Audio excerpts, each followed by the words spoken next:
Deixa eu te perguntar uma coisa. Você gostaria de viver de YouTube? Fazer seu próprio horário, trabalhar de onde você quiser e principalmente gerar muita receita? Pois é, hoje é a sua chance.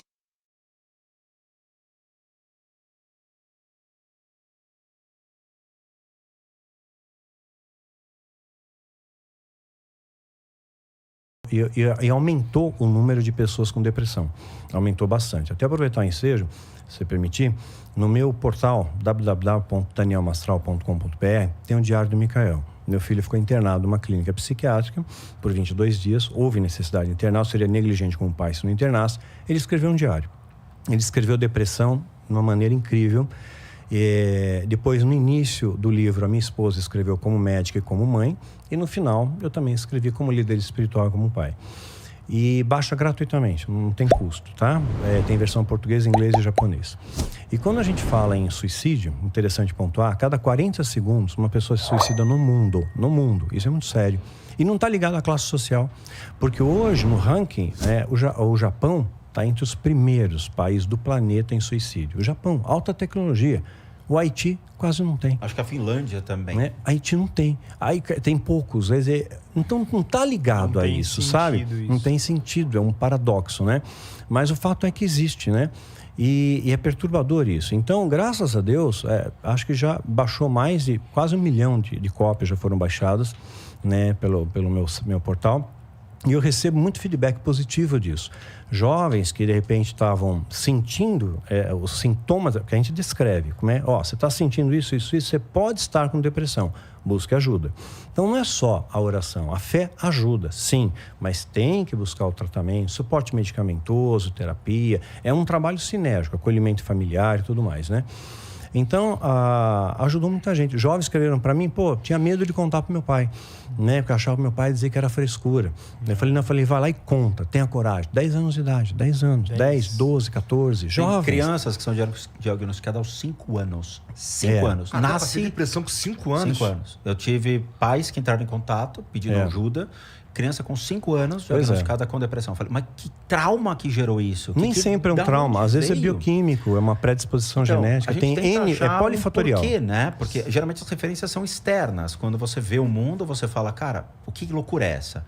Tem filhos que estão processando os pais porque eles começaram a sofrer no mundo e culparam os pais por terem dado a vida a essas crianças. Sim. Pai, eu não queria nascer, você vai ser processado por isso. E processou os pais. Eu fiz... Porra, isso pra mim é novidade máxima. Não dá ideia, olha aí, ó, não dá essa ideia, não. Filhos, não façam isso. Ou você me dá um iPhone 12, eu vou chorar e vai dar processo, mano. Eu fiz uma análise de um documentário no Japão que fala sobre os jovens e como acontece a depressão e o suicídio no Japão. É a cobrança da sociedade não também. Não só isso. Né? Desde que a criança vai para a escola, ela sofre muito bullying de outras crianças mais velhas. Só que a gente está falando de bullying que chegam ao extremo, às vezes mostrou nesse hoje ganhou mais proporções com a internet. Arrancar a cabeça do outro e botar no portão da escola, tá? Isso está no documentário, sem brincadeira. É um documentário de jovens delinquentes e de suicidas. Então a criança cresce vendo essas imagens e quando ele se torna realmente uma criança que apresenta dificuldades na escola, ela já entra num segundo plano. Por quê? Porque vão se destacar os melhores. O Japão é muito pequenininho. Então é um território que é caro para você morar e você tem que ser o melhor. Sim, muito competitivo. Se você não consegue, você fica para trás. E aí vem os bullying, vem o assédio, vem a delinquência, surgimento das gangues de motoqueiros no Japão, onde eles assaltam, cometem crimes, matam sem problema nenhum. Eles são instigados a isso, tá?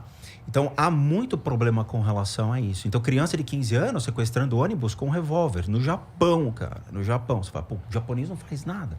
No Japão acontece isso.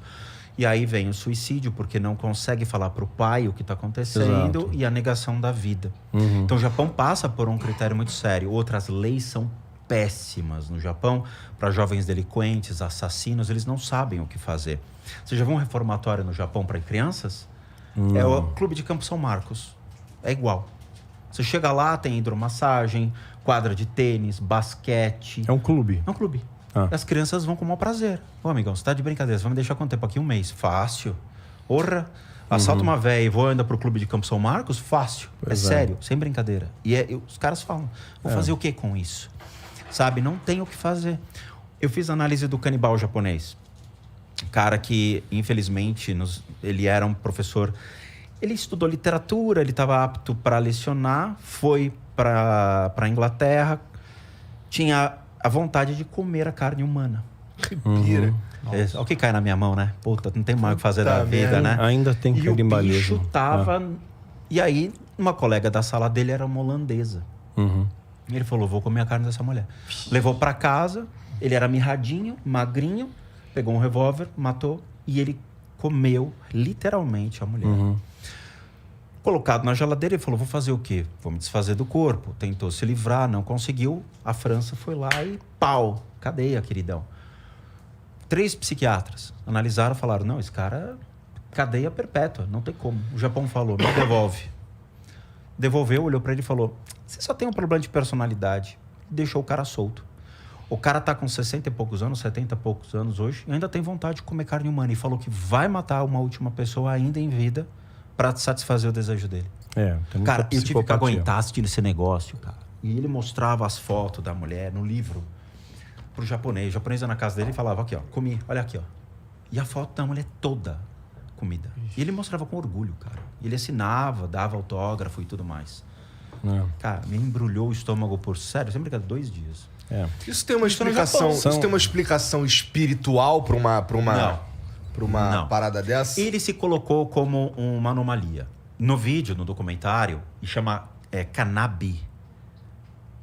Saiu acho que em 2017, 2018 esse documentário. Ele fala que não, ele é uma anomalia. Ele se colocou como uma pessoa fora. Ele falou, eu sou um ET, um extraterrestre, eu não me considero um ser humano. Ele não tem compaixão por ninguém, ele não tem afeição por ninguém. É a característica de um psicopata, tinha que estar e é contido. Reação química, puramente. A minha análise, tá? Bioenergia do cara. Tem algum obsessor que vai fazer ele comer carne? Não. Desse sentido, carne humana? Não. O que acontece é o ápice do impulso sexual. Veja, todos nós somos animais em parte. Nós temos o instinto sexual muito forte. Principalmente jovens. Então, quer se procriar, fica na perninha ali, né? Tudo bem. Beleza. Né? Esse ápice, se você não libera, ele vai potencializando e vai gerando desequilíbrios. Então, ele canalizou essa energia sexual para um ato mais brutal, onde ele vai ter todos os sentidos aflorados. Então, ele vai ter o tato, o paladar, o olfato agindo em consumir o máximo daquela pessoa. Então, experimentar o sangue humano, a carne humana, é uma deturpação do prazer sexual dele. Caralho. Isso é muito maluco, né? Sim. E o cara foi fazer o filme pornô. Chamaram ele pra fazer um pornô. O Amy White? Não, tô brincando. Aí sim. Aí, justo. Não, e ele falou, eu vou contar, eu sou honesto, vou falar com a menina que eu sou um canibal. Aí ele passou o dia fazendo as gravações com ela, chegou no final, ele sentou, então esse aqui é meu livro. Eu escrevi um livro pra contar minha história, essa aqui é a mulher que eu comi. A mulher se fechou inteira, começou a tremer, falou, peraí, você literalmente mastigou essa mulher? Sim, essa perna aqui tava deliciosa. E mostra. A mulher saiu de lá, foi para um carro, ficou sentada, ficou parada, tipo assim, meia hora, e teve uma crise de choro monstruosa, falando, eu tive uma relação sexual com um canibal? E vocês não me falaram nada? Incrível, cara. Eu vi esse vídeo, quer ver coisa pior? Que isso? Pô. Tá bom, vamos um pouquinho. Só concluir a ideia aqui. Então, eu recebo feedback hoje, graças a Deus, muitos jovens que estão procurando os pais, sim. Porque às vezes eu falo, se você não tem coragem, dá o teu telefone do teu pai que eu falo com ele. Aí depois escreve, olha, eu falei com meu pai, estou fazendo tratamento. Pô, legal. Outros escreveram para mim e falaram que estavam no alto do edifício, assim, em construção, né? Já tinha bebido tudo para tomar coragem, para se atirar, mas ele já tinha lido o diário do Micael. E na hora ele pensou, puxa, eu vou causar muita dor para meus pais, né? Porque eu sou humano, eu deixei muito claro isso, porque que dói, né? Eu não sou super-homem, não. Eu sangro, choro, fico abatido, erro, aprendo com meus erros, erro de novo, sou reincidente e Deus tem misericórdia de mim, né? Então, E ele pensou nisso e falou, não posso fazer isso com meus pais. Voltou para casa, abraçou os pais e buscou ajuda. E pais passaram a observar mais os filhos também, né? Então, vê o filho muito recolhido, muito preso dentro do quarto, queda de rendimento escolar, né? Não tem mais prazer pelas coisas que tinha. Começaram a observar mais, buscaram ajuda. Então, graças a Deus, assim, pelo que tem chegado até mim, o resultado dos problemas tem sido positivo. Às vezes, né, uma semente tem que morrer para nascer uma árvore.